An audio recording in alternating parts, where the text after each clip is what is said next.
بسم اللہ الرحمن الرحیم۔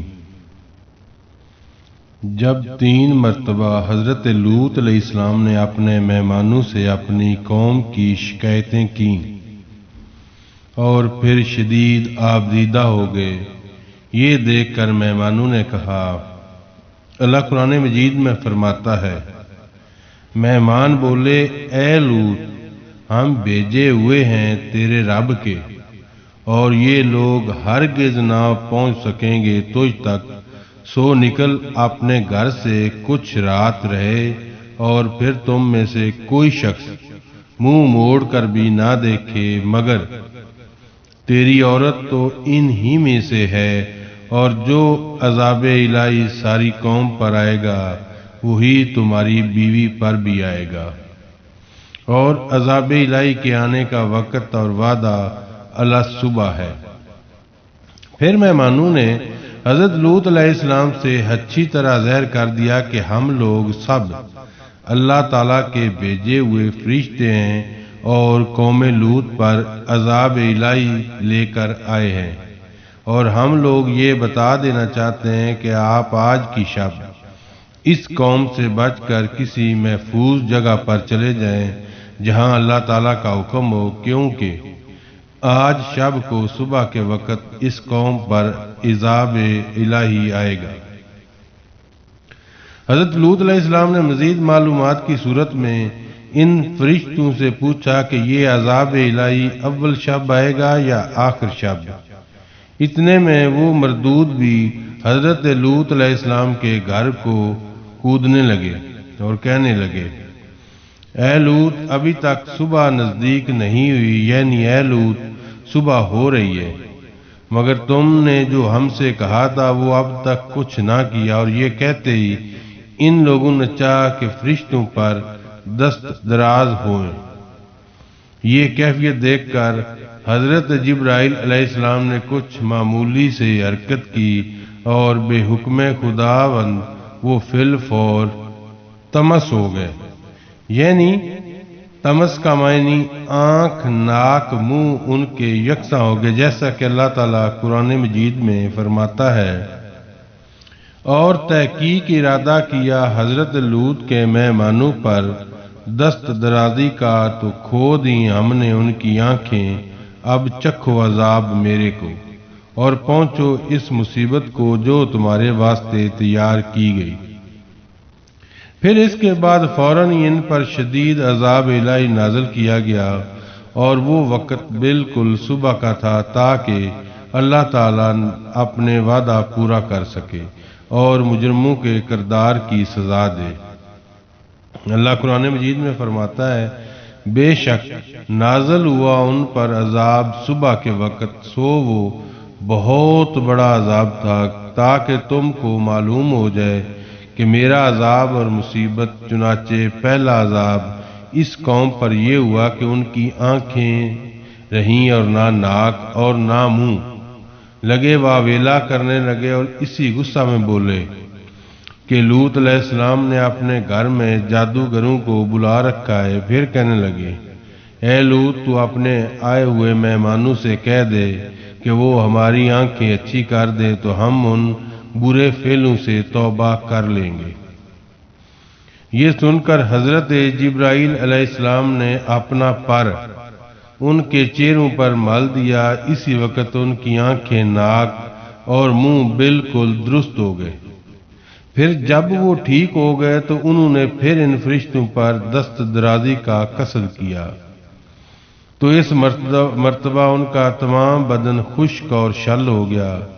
پھر توبہ کی، پھر حضرت جبرائیل علیہ السلام نے اپنا پر ان کی آنکھوں اور بدن پر مل دیا، اور وہ سب اچھے ہو گئے۔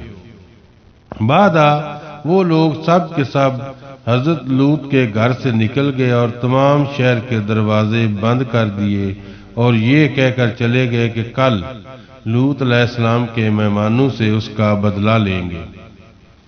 حضرت جبرائیل علیہ السلام نے حضرت لوط علیہ السلام سے عرض کی کہ تم اپنے اہل و عیال و اطفال کو لے کر اس شہر سے نکل جاؤ، کیونکہ ان مردودوں نے پورے شہر کے دروازے بند کر دیے ہیں۔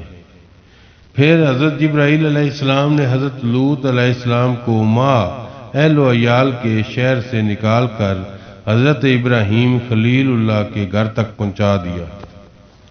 چونکہ حضرت لوط کی بیوی کافرہ تھی، اس لیے آپ نے اسے چھوڑ دیا اور اپنی بیٹیوں کو لے کر حضرت ابراہیم خلیل اللہ کے گھر داخل ہوئے۔ حضرت ابراہیم علیہ السلام نے حضرت لوط اور ان کے اہل و عیال کو بڑی چاہت سے رکھا۔ بعد اس کے جب آفتاب طلوع ہوا تو خدا کے حکم سے حضرت جبرائیل علیہ السلام نے اپنا پر زمین کے نیچے دے کر شہرستان لوط کو اس طرح سے پلٹ دیا کہ ایک پتا درخت کا اور ایک حلقہ دروازے کا نہ ہلا، اور گہوارے بھی بچوں کے لغزش میں نہ آئے۔ پس اسی طرح ہوا کہ پر اڑا دیا، اور آواز ان فرشتوں کی حضرت لوط علیہ السلام تک پہنچی، اور پھر اس قوم کفار کی کچھ خبر نہ ملی۔ حضرت ابراہیم علیہ السلام اس کی ہیبت سے بے ہوش ہو گئے۔ اسی وقت حضرت جبرائیل علیہ السلام نے آ کر حضرت ابراہیم علیہ السلام کو تسلی دی اور اپنی گود میں لے لیا۔ اللہ تعالیٰ قرآن مجید میں فرماتا ہے، جب پہنچا حکم ہمارا، کر ڈالی وہ بستی نیچے اوپر، اور برسائیں ہم نے ان پر کنکریاں پتھر کی تہ بہ تہ۔ حضرت لوط یہ حال دیکھ کر تاسف و زاری کرنے لگے، اور شہر کی طرف نگاہ اٹھا کر دیکھا تو بہت خراب ہو چکا تھا، اور ہر شخص کے گلے میں لعنت کا طوق پڑا ہوا تھا، اور اس طوق پر اس کا نام لکھا ہوا تھا، جیسا کہ اللہ قرآن مجید میں فرماتا ہے، نشان کیے ہوئے نزدیک پر دور درگاہ تیرے کے اور نہیں، وہ ظالموں سے دور۔ حضرت ابراہیم علیہ السلام نے حضرت جبرائیل علیہ السلام سے پوچھا کہ اس قوم کو کون سی جگہ ٹھکانا ہے؟ وہ بولے کہ ان لوگوں کا 7 طبق نیچے دوزخ حاویہ میں ٹھکانا ہوگا۔ حشر کے دن حساب سے فارستن کر کے ان لوگوں کو دوزخ میں ڈال دیا جائے گا۔ اس بات کو سن کر حضرت ابراہیم خلیل اللہ پھر اپنے خدا کی عبادت میں مشغول ہو گئے۔ پس حضرت ابراہیم علیہ السلام کے 4 بیٹے تھے، یعنی حضرت اسماعیل علیہ السلام بی بی ہاجرہ کے بطن سے، اور حضرت اسحاق علیہ السلام مدین اور مدائن بی بی سارہ خاتون کے بطن سے تھے۔ اور حضرت اسماعیل کے صرف ایک بیٹے تھے، لیکن توریت میں لکھا ہے کہ 12 بیٹے تھے۔ ایک بیٹے کی روایت زیادہ صحیح معلوم ہوتی ہے کہ ان کا نام کیدار تھا، اور ان کے جسم کی قدامت 40 گز لمبے، 7 گز موٹے اور چوٹے عرب کے سلطان تھے، اور تمام عرب ان کا مطیع اور فرما بردار تھا۔ اور حضرت اسحاق علیہ السلام کے 2 بیٹے تھے، ایک کا نام ایس اور دوسرے کا نام یعقوب علیہ السلام تھا۔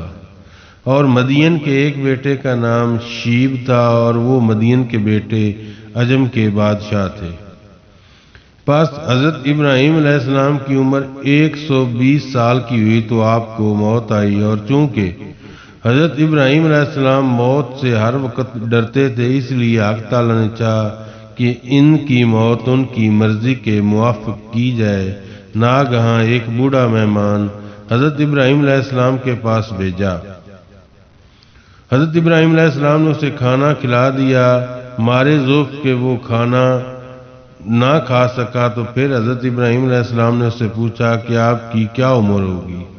اس نے جواب میں حضرت ابراہیم علیہ السلام سے کہا، میری عمر اس وقت تقریباً 120 سال کی ہے۔ یہ سن کر حضرت ابراہیم علیہ السلام بہت افسوس کرنے لگے کہ مجھ کو بھی شاید اسی سن و سال میں یہ حال گزرے، ابھی تو میری اس سے 10 سال کم ہے۔ تب آپ نے کہا، یا الہی، میں اپنی عمر اس سے زیادہ نہیں چاہتا ہوں۔ اس کے بعد 4 بیٹوں کو بلا کر وصیت کی، جیسا کہ اللہ قرآن مجید میں فرماتا ہے، اور یہی وصیت کی حضرت ابراہیم علیہ السلام نے اپنے بیٹوں کو، اور یعقوب نے بھی، کہ اے بیٹو، اللہ تعالیٰ نے تمام مخلوقات میں سے تم کو چن کر اپنا دین دیا، تم کبھی بھی غیر مسلم ہو کر نہ مرنا۔ اللہ تعالیٰ نے اس دین کو دین اسلام فرمایا، اور یہ چیز میں نے تم کو سنا دی اور بتا دی ہے۔ حضرت اسماعیل علیہ السلام نے اپنے باپ حضرت ابراہیم خلیل اللہ سے عرض کی کہ آپ کو خدا تعالیٰ نے کسی کام کے سبب سے نبوت و خلافت سے سرفراز فرمایا۔ حضرت ابراہیم علیہ السلام نے فرمایا کہ 3 سبب سے مجھے نبوت سے اللہ تعالیٰ نے نوازا۔ اول، میں نے کبھی بھی روزی کا غم نہیں کیا کہ میں کل کیا کھاؤں گا، اور دوسرا، بغیر مہمان کے کھانے کو نہیں کھایا، اور تیسرا یہ کہ جب کوئی کام دنیا و آخرت کا عام پڑتا تو پہلے آخرت کا کام کرتا، بعد میں دنیا کا۔ یہ 3 کام کے سبب اللہ تعالیٰ نے مجھ کو خلافت و نبوت و کرامت بخشی۔ بے مصداق اس آیت کریمہ کے اللہ تعالیٰ قرآن مجید میں فرماتا ہے، اور اللہ تعالیٰ نے حضرت ابراہیم علیہ السلام کو اپنا دوست بنا لیا، یہ وصیت کر کے اپنے بیٹوں کو حضرت ابراہیم خلیل اللہ نے انتقال فرمایا اور وہیں مدفون ہوئے۔ بعد انتقال حضرت ابراہیم علیہ السلام کے سب بیٹے اپنے اپنے مقام پر چلے گئے اور وہیں سکونت اختیار کر لی۔ پھر حضرت اسماعیل علیہ السلام نے حضرت اسحاق علیہ السلام سے کہا، مجھے کچھ باپ کی شے سے حصہ دو تاکہ باپ کا نشان و تبرک ہمارے پاس بھی رہے۔ اس کے جواب میں حضرت اسحاق علیہ السلام نے حضرت اسماعیل علیہ السلام سے کہا، تم ہمارے برابر نہیں ہو، اس لیے محروم المیراث ہو اور تمہیں باپ کا حصہ نہیں ملے گا۔ اس بات کو سن کر حضرت اسحاق علیہ السلام کچھ رنجیدہ ہو۔ اتنے میں حضرت جبرائیل علیہ السلام نے آ کر کہا، حضرت اسحاق علیہ السلام سے کہا کہ تو حضرت اسماعیل علیہ السلام پر فوقیت مت کر، کیونکہ حضرت اسماعیل علیہ السلام کی پشت سے حضرت محمد صلی اللہ علیہ وآلہ وسلم ہوں گے جو سید الانبیاء ہے، اور پھر تمام مومن ان کی پشت سے ہوں گے، اور تمہاری پشت سے تمام جہود اور گمراہ پیدا ہوں گے، اور تمہاری اولاد کو ان کی اولاد ہمیشہ خوار رکھیں گی، اور بے نکاح لونڈیاں ان پر حلال ہوں گی، اور ان کی امت بہت کثیر تعداد میں ہوگی۔ اس بات کو سن کر حضرت اسحاق علیہ السلام اتنا روئے کہ ان کی آنکھوں میں چھالے پڑ گئے اور وہ اس رونے کی وجہ سے نابینا ہو گئے۔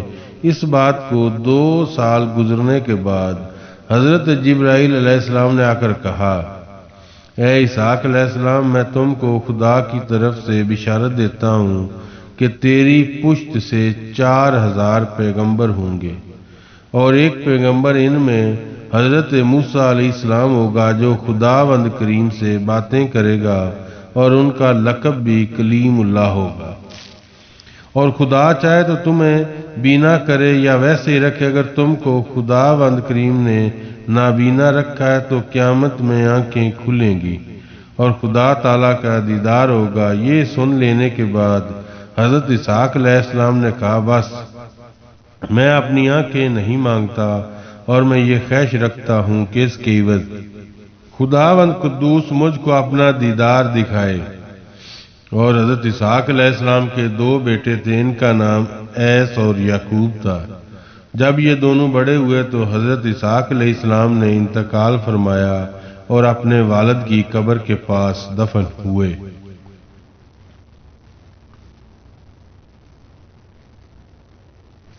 بیان حضرت اسماعیل علیہ السلام۔ تاریخ سے یہ بات ظاہر ہوتی ہے کہ حضرت اسماعیل علیہ السلام ہر سال مکہ شریف سے اپنے والد بزرگوار کی زیارت کو ملک شام جاتے تھے، اور وہاں حضرت اسحاق اور دوسرے بھائیوں کو دیکھ کر پھر مکہ شریف تشریف لے آتے تھے۔ اور حضرت اسماعیل علیہ السلام کی بیوی مکے کے شریفوں میں سے تھی، اور ان سے 12 بیٹے پیدا ہوئے۔ ایک روز اچانک حق تعالیٰ کی طرف سے ارشاد ہوا، اے اسماعیل تم مغرب کی زمین میں جاؤ اور وہاں کے بت پرستوں کو اللہ تعالیٰ کی طرف بلاؤ اور دعوت الحق دو۔ چنانچہ یہ حکم خداوندی پاتے ہی فوراً وہاں گئے اور تقریباً 50 سال تک خلق اللہ کو ہدایت کی، یہاں تک کہ تمام بت پرست مومن ہو گئے۔ اللہ قرآن مجید میں فرماتا ہے، اور یاد کر کتاب میں اسماعیل علیہ السلام کو کہ وہ اپنے وعدے میں سچا تھا اور اپنے رب کے پاس پسندیدہ، یعنی حضرت اسماعیل علیہ السلام نے ایک شخص سے وہ وعدہ کیا کہ جب تو واپس نہ آئے گا میں اسی جگہ ٹھہرا رہوں گا، اور وہ شخص تقریباً 1 سال تک نہ آیا۔ حضرت اسماعیل علیہ السلام 1 سال تک اسی جگہ پر اس کے منتظر رہے، اس لیے اللہ تعالیٰ نے ان کو صادق الوعد فرمایا، اور عمر شریف حضرت اسماعیل علیہ السلام کی 130 سال کی ہوئی تھی۔ آخر عمر تک مکے میں ہی رہے، اور بعد راویوں نے کہا کہ آخر عمر مکے سے ملک شام میں تشریف لے گئے اور وہاں جا کر دیکھا کہ حضرت اسحاق نابینا ہو گئے، اور ان سے 2 بیٹے تولد ہوئے جن کے نام عیس اور یعقوب ہیں، اور آپ کی ایک بیٹی بھی تھی، اس کا نام تسمیہ تھا۔ حضرت عیس کے ساتھ اس کا بیاہ کر دیا تھا، اور حضرت اسحاق کو وصیت کر کے پھر مکے میں تشریف لے گئے، اور اس واقعہ کے 1 سال بعد انتقال فرمایا اور حضرت کے پہلو میں دفن کیے گئے۔ بعد اس کے ان کے بیٹے ہر ایک ملک میں متفرق ہو گئے، مگر 2 بیٹے، ایک ثابت دوسرے کیدار، دونوں مکے میں ہی رہ گئے، اور بیشتر اہل عرب اور حجاز ان کی نسل سے ہیں۔ حضرت اسحاق و حضرت یعقوب علیہ السلام۔ روایت کی گئی ہے کہ حضرت اسحاق نے حضرت اسماعیل علیہ السلام کے بعد وفات پائی، اور حضرت اسحاق کی عمر 160 سال کی ہوئی، اور حق تعالیٰ کی طرف سے ان کو اہل کنعان پر پیغمبر بنا کر بھیجا گیا، اور حضرت اسحاق کی بیوی بھی اہل کنعان کے سردار کی بیٹی تھی، اور ان سے 2 بیٹے ہوئے، عیس اور یعقوب۔ وجہ تسمیہ یعقوب کی یہ ہے کہ عیس کے عقب یعنی پیچھے تولد ہوئے۔ جب دونوں حضرات بڑے ہوئے تو حضرت اسحاق علیہ السلام نے عیس کو حضرت اسماعیل کی بیٹی سے بیاہ دیا، اور حضرت یعقوب کو کہا کہ تم کنعان کے سردار کی بیٹی سے بیاہ دوں گا، اور ان کی ماں نے کہا تمہارے ماموں کی بیٹی سے تمہاری شادی کروں گی، وہ بڑا مالدار ہے، ملک شام میں اس کے برابر کوئی نہیں۔ حضرت یعقوب اس بات کو سن کر تعلیل کرتے تھے کہ میں شادی نہیں کروں گا، اور حضرت عیس کو حضرت اسحاق علیہ السلام بہت چاہتے تھے، اور وہ اکثر اوقات شکار کیا کرتے تھے، لیکن حضرت یعقوب علیہ السلام نہیں کرتے تھے۔ ایک روز حالت ضعیفی میں حضرت اسحاق نے عیس سے کہا آج ایک بکری جنگلی یا ہرن شکار کر کے لاؤ اور اس کے کباب بنا کر مجھے کھلاؤ، تو میں اللہ رب العزت سے دعا کروں گا کہ خدا تعالیٰ تجھ کو پیغمبری عنایت فرمائے۔ یہ سن کر عیس اپنا تیر و کمان لے کر باپ کے واسطے شکار کے لیے باہر نکلے، اور ان کی ماں حضرت یعقوب کو زیادہ پیار کرتی تھی۔ انہوں نے حضرت یعقوب سے کہا کہ اپنی بکری جو موٹی تازی اور فربا ہے اس کو لا کر ذبح کر کے کباب بنا کر جلدی سے اپنے باپ کو کھلا، وہ تم کو دعا دیں گے۔ حضرت یعقوب نے اپنی والدہ کا فرمان سن کر فوراً ایک بکری ذبح کر کے جلدی جلدی کباب بنا کر لائے۔ حضرت اسحاق علیہ السلام تو آنکھوں سے معذور تھے، اور کباب پا کر کہنے لگے یہ کباب کون لایا ہے؟ حضرت یعقوب کی والدہ نے کہا عیس لایا۔ فرمانے لگے ان کبابوں کو سامنے لاؤ۔ حضرت یعقوب علیہ السلام نے سامنے لا کر رکھ دیے۔ جب حضرت اسحاق ان کبابوں کو کھا کر خوش ہوئے تو حضرت یعقوب کی والدہ نے کہا کہ یہ حضرت آپ کو گوشت کھلانے والے کے واسطے دعا کیجیے۔ ان کے کہنے سے حضرت اسحاق علیہ السلام نے اللہ تعالیٰ سے دعا فرمائی اور کہا یار اب مجھے جس بیٹے نے یہ گوشت کھلایا ہے اس کو اور اس کی اولاد کو پیغمبر کیجئے۔ اس کے بعد حضرت ایس شکار سے واپس آئے، کباب بنا کر حضرت اسحاق کے سامنے رکھ دیا۔ پھر اس وقت حضرت اسحاق علیہ السلام کو معلوم ہوا کہ میری بیوی نے ہیلا بنا کر یعقوب کے ہاتھ سے کباب کھلائے تھے اور اس کے حق سے دعا کروائی تھی، کیونکہ وہ حضرت یعقوب کو بہت چاہتی تھی۔ پھر حضرت اسحاق علیہ السلام نے اپنے بیٹے ایس سے کہا، اے ایس، تیری دعا تیرے بھائی یعقوب نے لے لی ہے۔